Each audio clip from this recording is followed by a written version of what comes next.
নিজস্ব অর্থায়নে হবে পদ্মা ব্যারেজ, ব্যয় হবে ৩৫,০০০ কোটি টাকা।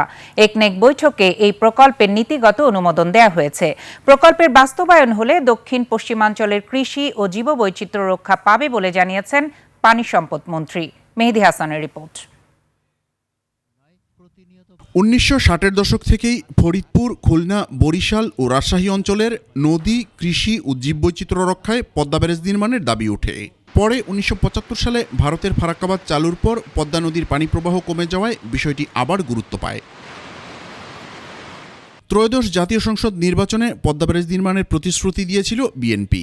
বুধবার একনেক বৈঠকে প্রকল্পটির অনুমোদন দিয়ে সেই প্রতিশ্রুতিরই যেন বাস্তবায়নের পথে এগুলো সরকার।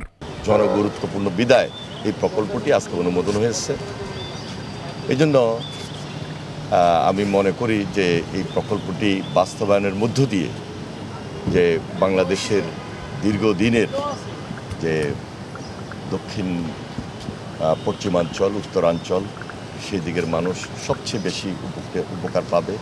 ভারতের সাথে এ নিয়ে কোনো আলোচনা হয়নি, তবে গঙ্গার পানি বন্টন চুক্তি নবায়ন নিয়ে দুপক্ষ কাজ করছে বলেও জানান মন্ত্রী। আমাদের টেকনিক্যাল টিম কাজ করছে গঙ্গা চুক্তি নিয়ে। আশা করছি যে এই বছরেই আমরা এটাকে রিভিউ করব এবং পার্শ্ববর্তী দেশ ভারত তাদেরও সেখানে স্টাডি কাজ করছে। একনেক বৈঠকে মোট ৩৬,৬৯৫ কোটি টাকা ব্যয়ে ৯ প্রকল্পের অনুমোদন দেওয়া হয়। মেহেদী হাসান, ২১ টেলিভিশন, ঢাকা।